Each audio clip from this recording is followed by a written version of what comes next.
Welcome back, everyone. This is The Changelog. We're a member-supported blog and podcast that covers what's fresh and what's new in open source. You can check out the blog at thechangelog.com, our past shows at 5by5.tv/changelog, and something new, you can subscribe to The Changelog Weekly, our weekly email covering everything that hits our radar in open source. You can subscribe at thechangelog.com/weekly. This show is hosted by myself and our co-host today, our managing editor, as a matter of fact, is Jerod Santo. Jerod, say hello. Hey, how you doing? Good to have you on the show, my friend. Good to be here. Yeah, it's I think the last time you were on the show was the very first live show roundup when we kind of came back from our hiatus. Yeah, that's right. That was a fun show. That was a fun show. We have to do more of those. So if you're a fan of that show, give us a shout on Twitter. We like that. But this is episode number 102, and we're joined by Michal Papis. He's the maintainer of RVM, and he's also the release manager for RVM at EngineYard. So, Michal, welcome to the show, my friend. Hello, everybody from Poland. You are you're from Poland, aren't you? How do you pronounce your city name?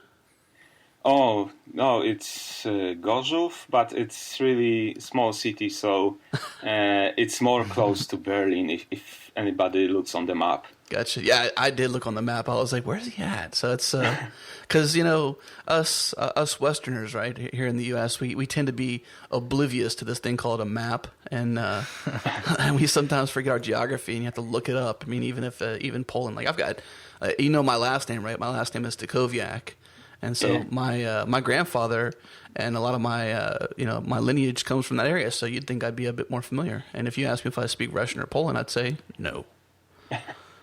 It's quite easy. Yeah. Before we kick off the show, I want to give a shout out to our sponsor, App Sketchbook.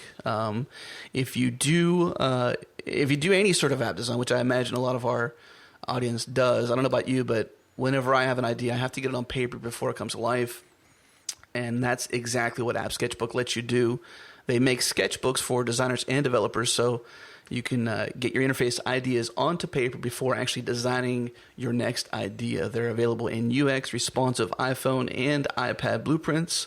They're on every page, so if you're designing an iPhone app, obviously you want to kind of sketch against that or even collaborate with one of your designers to kind of get some of your ideas out. You can go to appsketchbook.com. The coupon code to use is DANSENTME. That's Dan Sent Me to get $5 off your next order.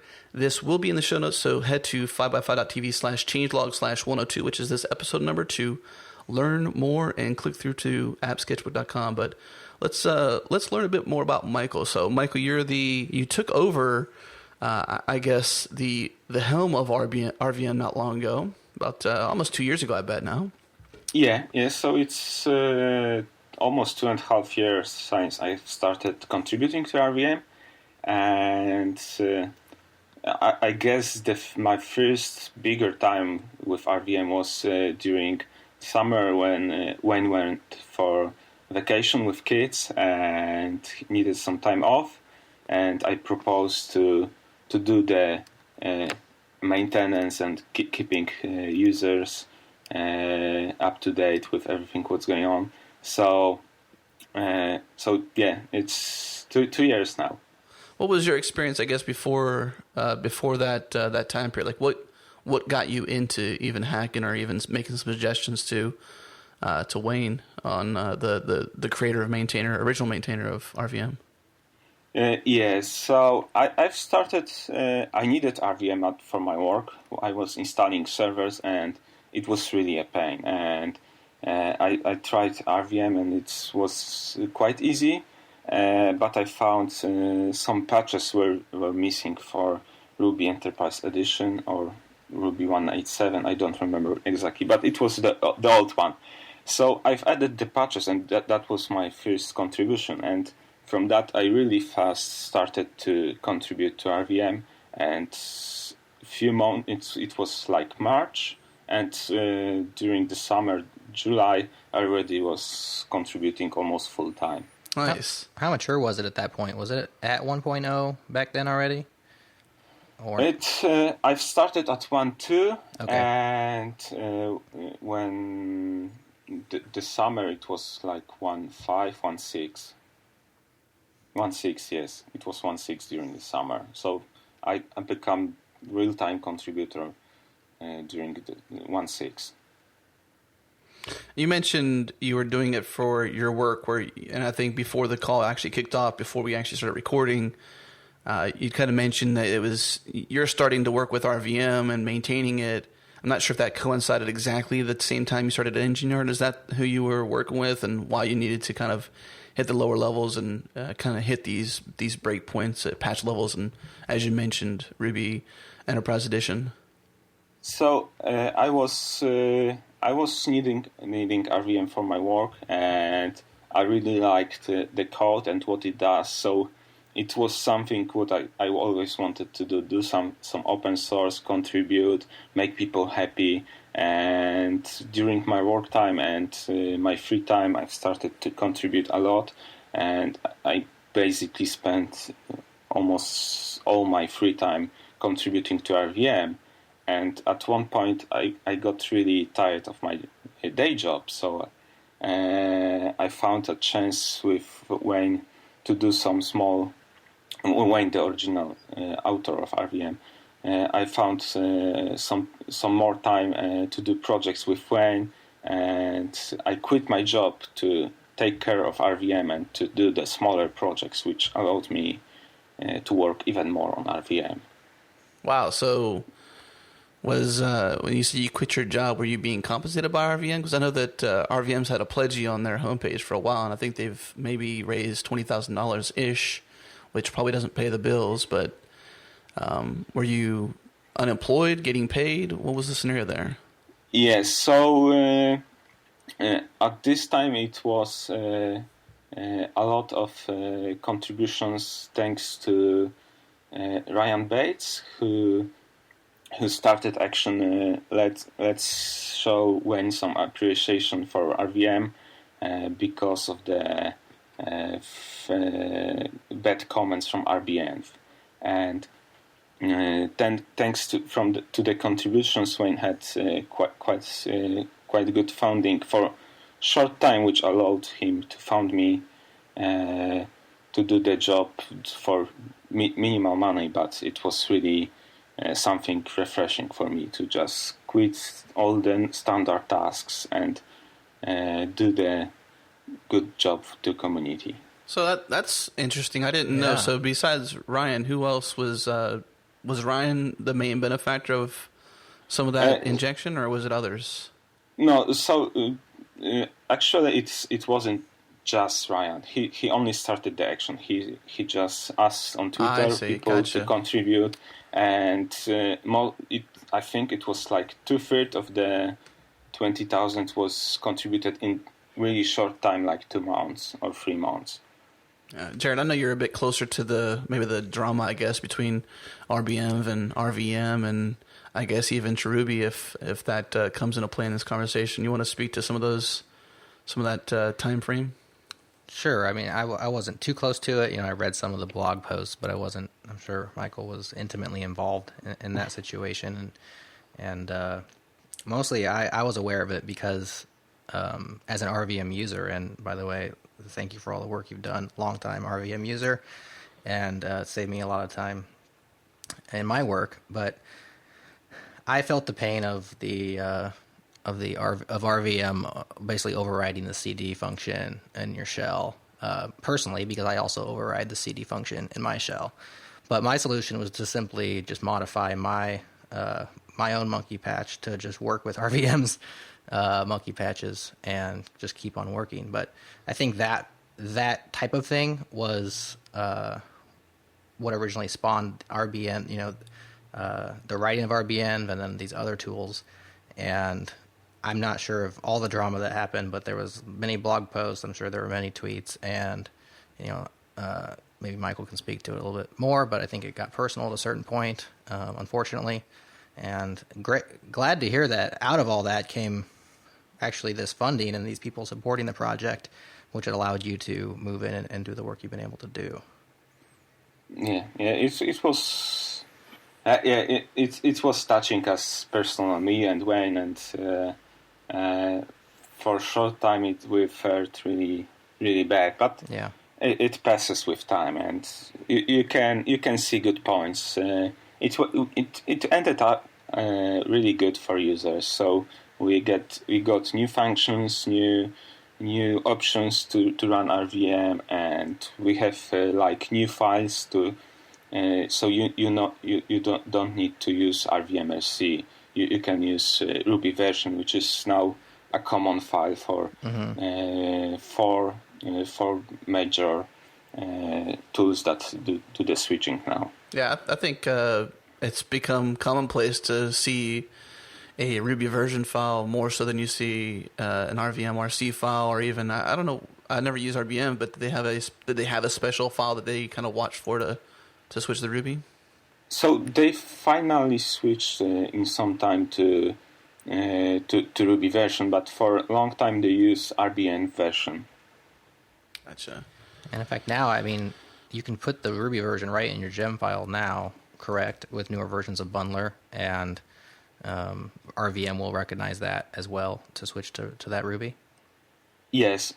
First we had implemented before Bundler implemented the Ruby directive. We got a comment support, so you could write it in comment, and later on Bundler introduced the Ruby directive, and we still support the comment because in the Ruby directive you can write any Ruby code, so you can do some magic to load Ruby version file in this place, and to avoid any problems with reading Ruby from shellcode, because all the tools are shellcode, we just allow the comment which is just a string, which is Ruby version. So if you have something else than a string in the Ruby directive, you can use comment to overwrite it for RVM.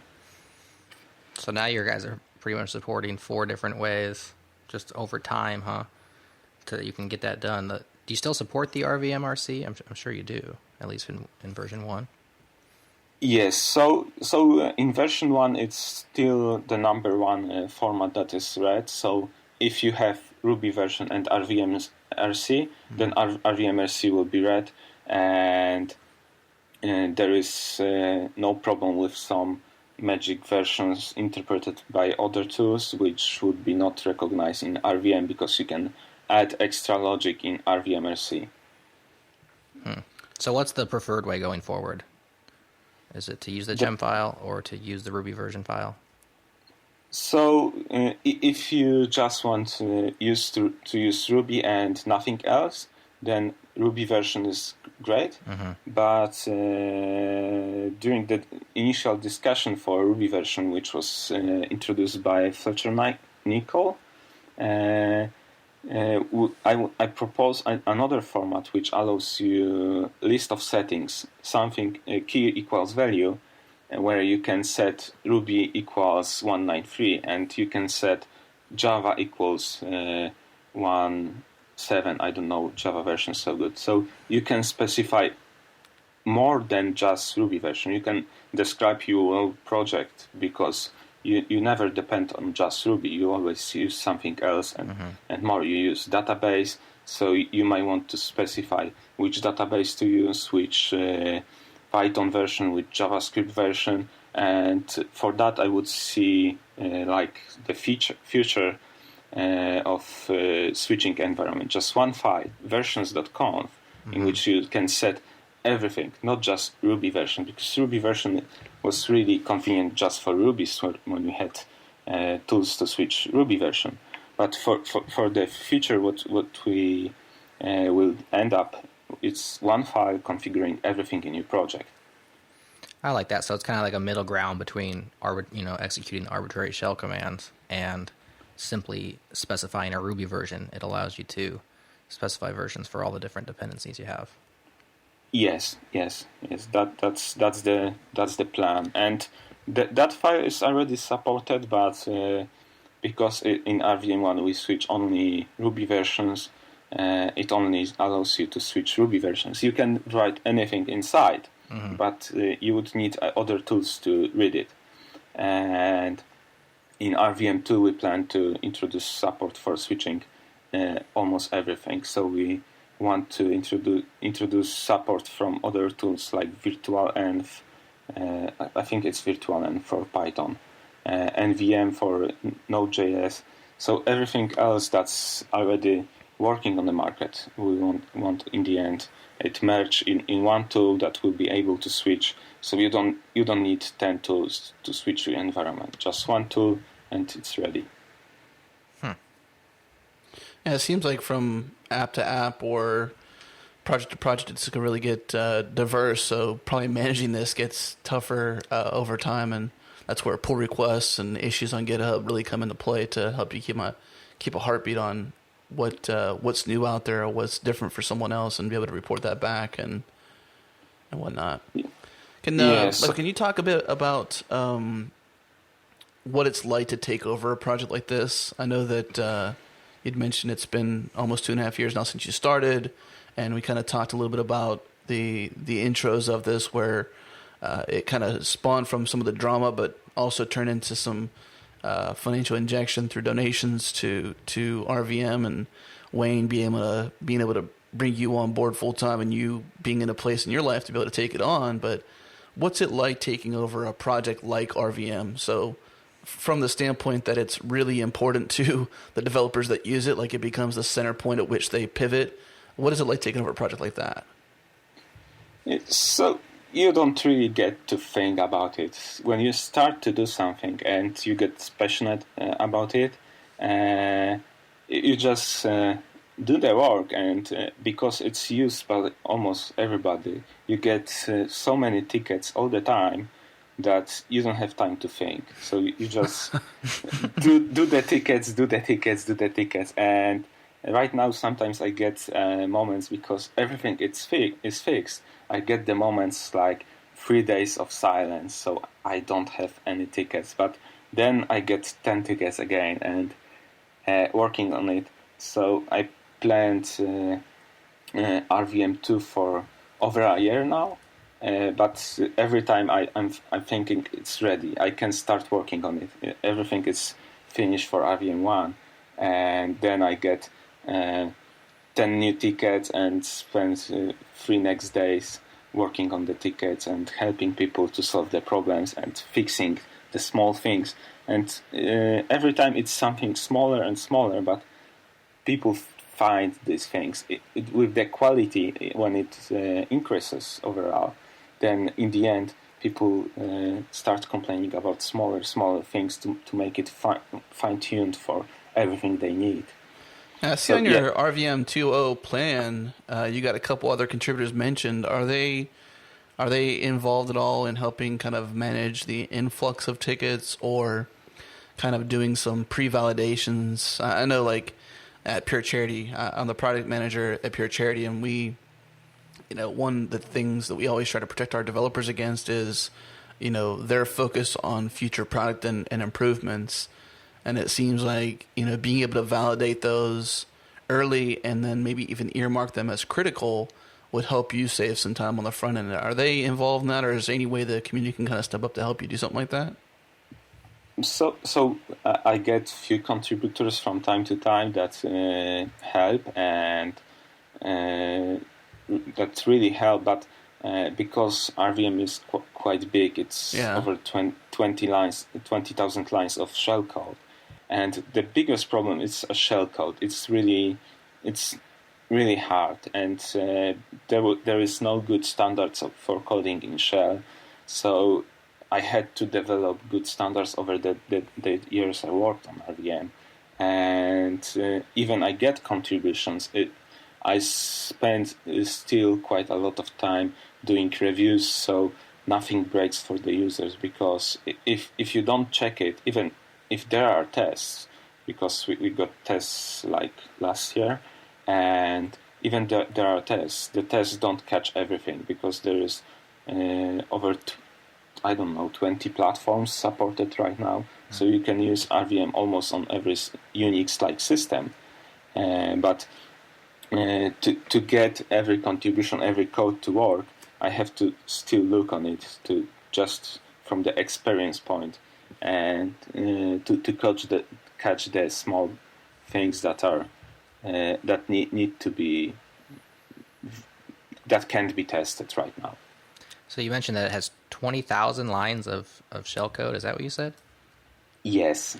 So Yes, that's a lot. That's huge. I saw in your plan for 2.0, one of the biggest changes is that you'd be switching to writing it not in Shell but in Ruby. Can you speak to that? Yes. So the biggest problem with shell scripting is nobody knows it. Nobody knows how to write good shell code, and we write a tool for Rubyist. So if a Ruby developer wants to check something in the shell code, he can understand most of it, but to write a good code that will not slow down, because that's quite hard thing to not slow down the shell code, and that will not produce side effects in random environments, because supporting both Bash and ZSH, and in few flavors, in few versions, that's quite complicated. And yes, so we want to switch to Ruby because everybody knows Ruby and there are already good practice. So you will not have to check every commit for code quality if it's even good formatted. It's already something people know how to do it, and we only will have to do minimal review for security, for bugs, but nothing like now to search all the special cases where experience really counts. So RVM installs Ruby for you, and you're switching Ruby to a dependency. Surely you have a solution for getting RVM onto the machine, or excuse me, getting Ruby onto the machine that you're going to use RVM to install Ruby on? Yes, so it was proposed to me for a few times to switch to Ruby because everybody knows Ruby, and it was before we got binary rubies in RVM. So right now we got binary rubies, which basically is a Ruby that's already compiled. You can just take it on your system, unpack it, and it's working if it's provided for your system. And if there is no binary Ruby for your system, second option will be JRuby, which is really, really stable now, and you get Java for almost every platform on the world. So if there is no binary Ruby, you can still get it working with JRuby. In worst case, a small thing that will be planned also for RVM2, maybe 2.5, is remote execution, where you can run RVM locally on your system and install Ruby on a remote machine. So you don't have to work. You don't have to install RVM on every computer you will use Ruby. You only install it locally and can use the local version to install Rubies on remote servers. So in the end, it will be possible to just install Ruby without installing RVM, or even prepare packages. So that's another option. So the plan is that you'll have a little bit of shell scripting or non-Ruby code that will download the binary Ruby, and we'll use that to bootstrap and install other Rubies. Does it then discard that initial binary, or is it resident on the machine, or have you not even figured that kind of stuff out yet? Yes, so for the initial setup, there will be shell script that's always needed, because you can either write shell code or Python code. It depends on what is available on this remote system, but shell is something, the limited shell, SH shell, is available everywhere, like Basebox. You can get it working on every device that supports Linux. So minimal shell code will be available everywhere, and you can use it to bootstrap. If there is binary Ruby, use it, download. If it's not available, show instructions for JRuby or how to do the remote installation. Cool. So besides switching to Ruby, what are the other big plans for 2.0? For 2.0, the biggest plan is to stop being just Ruby version manager. Start managing everything. It's another project from Wayne Seguin, SM Framework, which also was in Shell and did manage installation of software and managing software, but not switching. So all the installation part, and it's RVM2 will be like putting the ideas of SM framework to manage everything and the environment switching from RVM.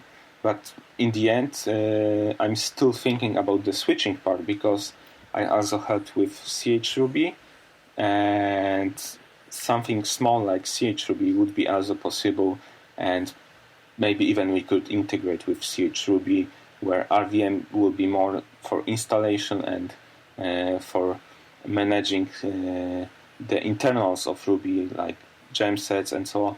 But to switch the environment in your local shell, you could use CHRuby. You talked a little bit about this in your talk at RuPy. You mentioned Python version manager as part of it. I didn't get a chance to watch the entire talk, but so it sounds like not just Ruby versioning, but Python and others. Yes. So basic the initial process for the version 2.0 will be to get Ruby and JavaScript binaries available, so you can get your Rails applications really fast. Because right now, when you get Ruby and want to start Rails project, you still need JavaScript executable, and that will be the first step. That's the basic requirement for Rails project. So that will be the first thing that will be working, just to make sure we get compatibility with Rails project.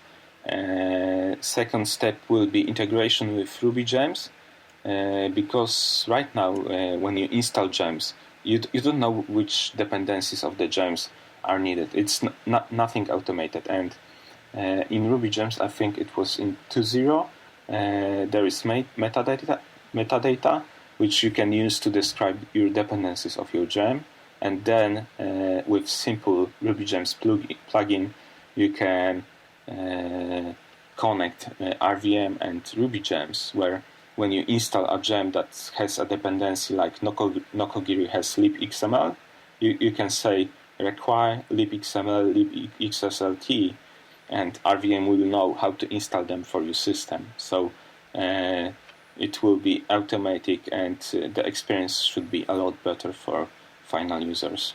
So I'm just kind of thinking about this change and what this means, and then I'm always a person that kind of kicks back to name. So does RVM become something that becomes shaky ground, meaning does the name change, or does it change or morph to a different acronym like Real Version Manager versus and I guess when Wayne was on the show, so for those who've listened to the changelog for a while, you can go back to I think it's episode 66.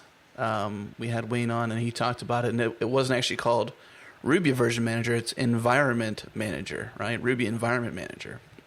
Yes, so we got a page for RVM alternative implementations, and it says Ruby is not the only Ruby version manager, and Ruby is not the only one Ruby environment manager, because RVM does both right now. And in RVM2, the code name for it is SM Framework, SMF, because it will be more based on SM Framework, the current implementation, which I think when mentioned it back then as BDSM. Yeah. And since then we changed the name first to SM and then SM Framework. Okay, cool. Yeah, I was wondering, because I know that Wayne that was an unexpected, I guess, topic for episode 66 when we talked about BDSM. I know Steve was really happy to talk about it as well on that show, so if you go back and listen to that, it's definitely be a good primer for you to come back into this conversation here. But it was pretty neat and quite low level and way over my head. But it's still fun to listen to. Yes, so RVM2 will be like a mix of SM Framework, of BDSM and RVM. So does it, I guess coming back to that then, does the name RVM become stale at that point, or I know you said code name. Is the plan potentially to change that? Have you talked to anybody about that? Does the community kind of put their 2 cents in about the name change or even a potential of? Yeah, so I will not change the name. The name stays RVM2 because RVM has its brand and people know it, and it's really easy to identify the product with the name. So if anybody hears a new name, it will be something totally new, and the change might be harder. And when you know it's the same product and it's compatible, because that's also one of the aims, to get the code that's already out there, and RVM1 is supporting it. It should be also working with RVM2. So we do testing, outside testing, where no internals of RVM are tested, only the API, what's CLI, what's available to the user, it's tested, and we plan to pass the tests for RVM2. So no, we don't change the name. It will stay. We have some internal, sometimes internal, we refer it like SM framework, but in the end it will be RVM2. Gotcha.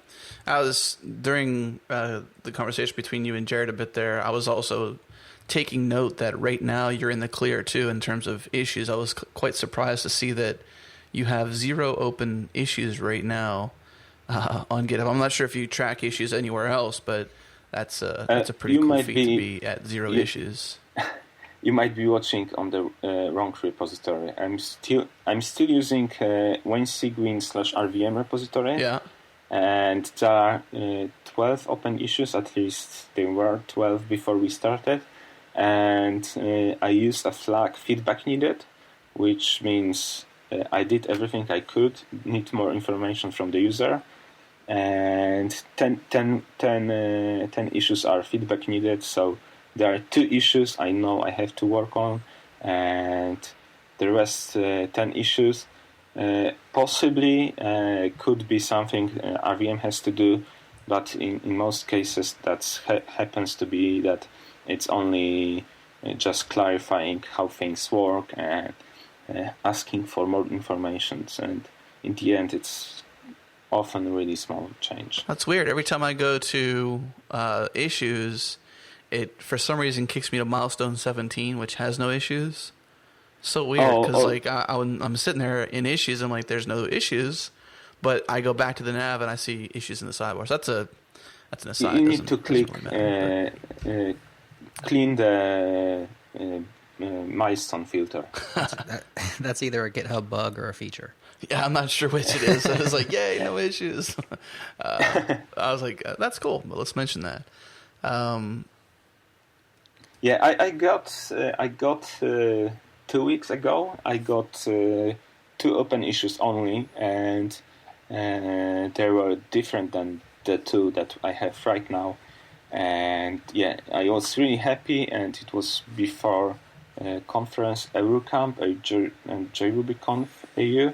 And during the conference, I handle a lot of tickets. It's like some months I got over 100 of tickets handled per month. Wow. So, yeah. And must be a lot of pressure, I guess, just kind of having to potentially wake up the next morning. Like, you go to bed the night before pretty happy, and then you go to sleep, and you wake up, and you're like, oh, what happened? You know? Yes. So you mentioned, I guess I mentioned this actually earlier in the show, that you're the release manager of RVM at Engine Yard. Yes. So back when you very first started with RVM, kind of serendipitously was able to step away from your current job, take on responsibilities at RVM. We talked about the details around that, but now you're when you kind of stepped in to be the full maintainer of it was around the same time you started at Engine Yard too, right? So it was like I worked on it just as maintainer for 2 or 3 months, and then I got half-time as release manager for RVM, but it was only half-time, and only year after, or 1.5 years after, I got the offer to get full-time on RVM.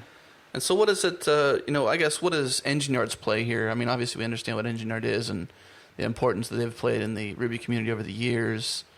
But what's it like, I guess, being at Engineard, and what does your role mean at Engineard being the release manager for RVM? So I don't have a lot of contact with Engineard.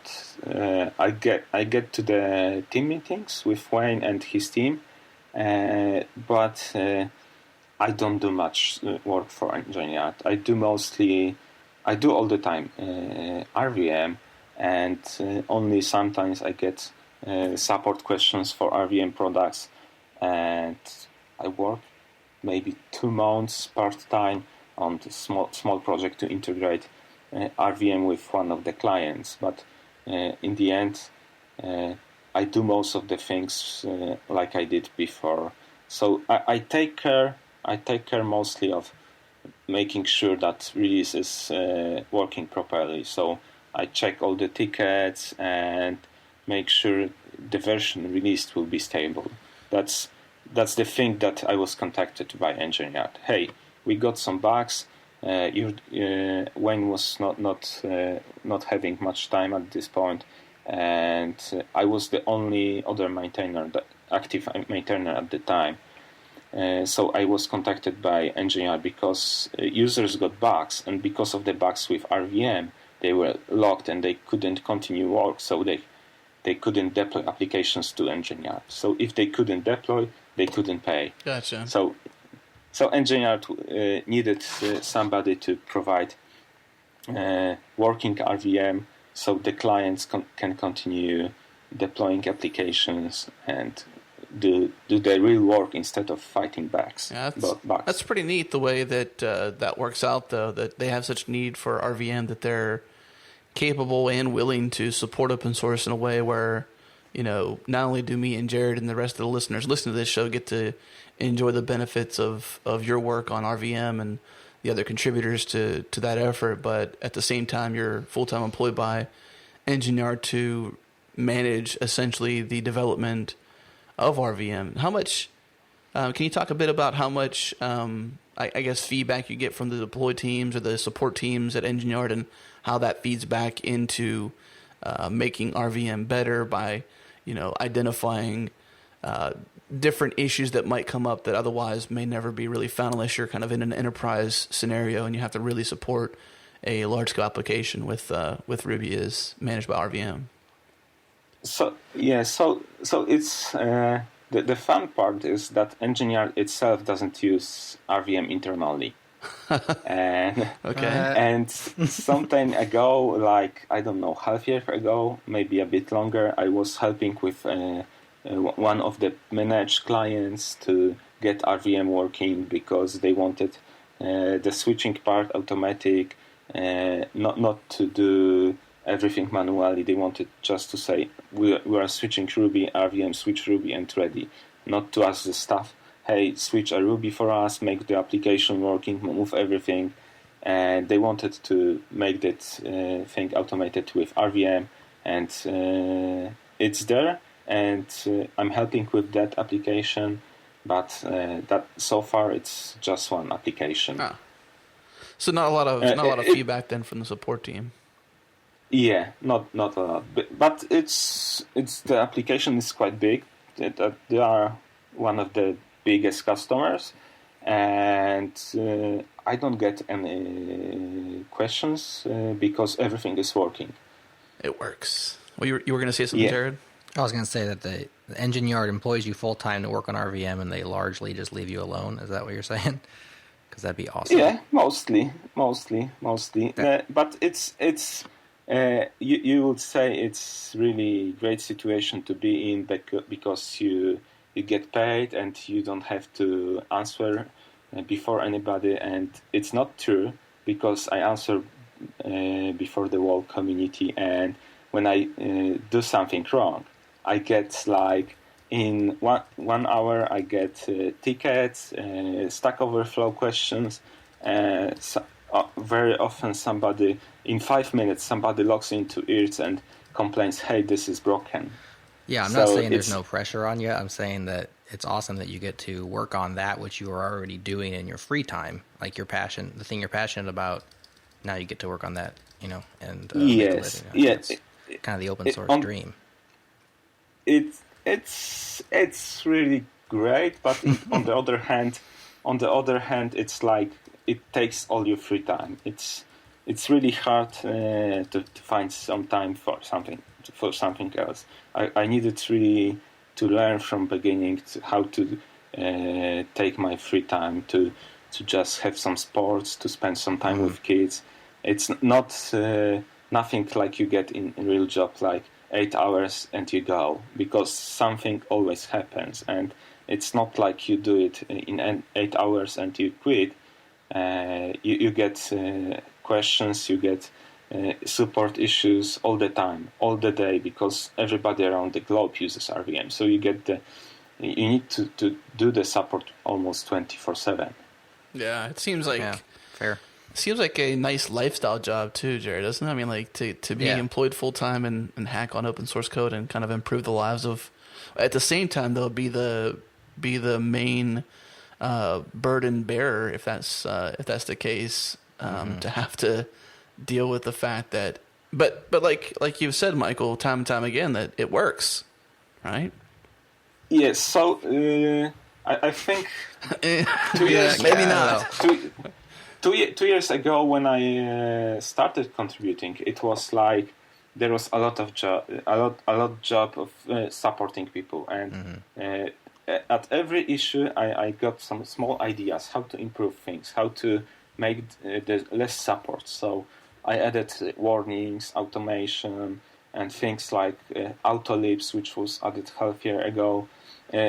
All the small things, all the small messages make everything working smooth. So I stopped getting like 10 requests daily why bundler doesn't work, because right now RVM comes with RubyGems bundler, which integrates bundler really with RubyGems. That's the missing point of integration, and it was really hard to get it working because RubyGems didn't want that integration. Bundler was afraid that it will break things, and I still hear from some sources that's really bad thing. But there are over 2 million downloads for the gem, and everybody is happy. And immediately when the support for RubyGems bundler was introduced in RVM, the amount of issues with bundler not working dropped from 10 daily to 0. Wow. Well, just to give you some props, I mean, I've been an RVM user daily since, I don't remember how far back, years. And I would say it's stabilized to a point where I barely have to think about it anymore. And I'm always, RVM gets stable whenever there's new Rubies out there. And everything so far, for me at least, has been very smooth, especially in the last year. So you're doing a good job, man. Yeah, thank you. And just to kind of key out that one last point there too, is that RubyGems bundler was merged into bundler 1.3, right? It was planned, but finally I was not able to do this. Oh, I see. So it's still an independent gem by itself then? Yes, it's still independent gem, but RubyGems 2.0 is already doing parts of bundler work, and the plan for RubyGems 2.1 is to take over everything. So I'm not sure about the JIT gems, but it probably will be a plugin for RubyGems 2.1. So you could quit using bundler and have all the functionalities in RubyGems, and RubyGems has already support for the automatic loading of the binaries with proper environment. So that gem will be then useless if people start switching to just pure RubyGems. Yeah, I don't know if we got a chance to really talk about it much, but we're close to being out of time. But did we really talk much about autolibs and what that means? That's what you're kind of keen off of there, right? Yeah. So autolibs, I had it planned for a long time, and I was really holding back with implementation because I wanted to make it for RVM2 I wanted it to be the major difference, because it's something really, it's planned for something bigger. What's implemented right now is just the minimal possible thing to make it working. And for RVM2, it's still a lot of things like integration with Ruby gems, which is missing, and I was forced to get it implemented in RVM1 because of the switch in Ruby gems to SSL HTTPS URL for getting gems because of security. Yeah. And this one requires OpenSSL, and OpenSSL on every system installs in different way. And it was quite easy to get libyam, which is needed for gems to work, because it's really small library. You can compile it, and it works everywhere. Really simple. But for OpenSSL, I needed integration with the system, because you can't compile OpenSSL if it's already there. It will be taking more time than compiling Ruby itself. So then I had to implement autolibs in the minimal version, which is just suitable for the shell coding. Because it's in shell, it's really big project to get it working. In Ruby, it would be something quite simple. In shell, it was really challenging. Well, I don't know, Jerod, if you have any more you wanted to mention before we tail off. We have a couple common questions we asked, but if you got anything else you want to mention, Jerod, I'm cool with that too. Well, I was just hoping to nail Michael down on a guaranteed release date for RVM2. Come on, Michael. What you got? Yeah, if people stop opening issues for RVM1, then Christmas will be something really possible. But it's not that easy to stop getting tickets, because with every handled thing there happens to be something really small that still needs to be handled. And RVM1 is feature freezed for already a year, and we still got small things that need to be included, like fuzzy matching when you want to match 1.9 any 1.9.3 Ruby, and that was needed for Travis for full support. And because Travis is right now the biggest customer of RVM, we got that feature implemented, even we had feature freeze. So no more issues to 1.0, and 2.0 becomes a Christmas present.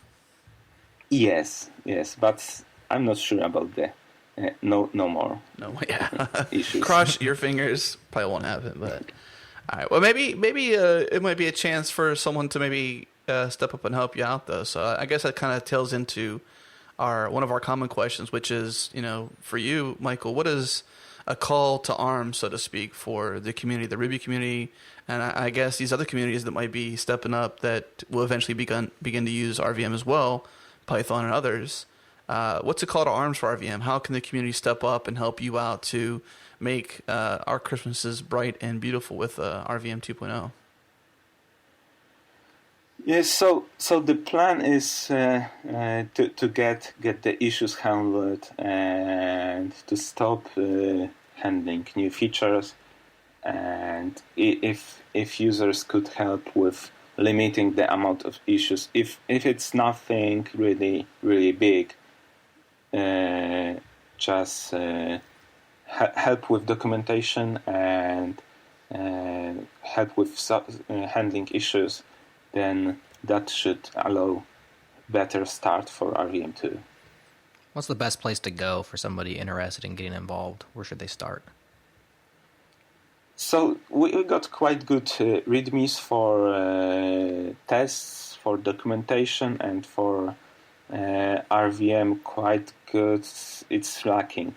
And if somebody wants to help and sees problems with documentation that's not really what should happen, then we got everything on GitHub, fork the documentation RVM site, and just improve it. Just improve it. That's a good tagline right there.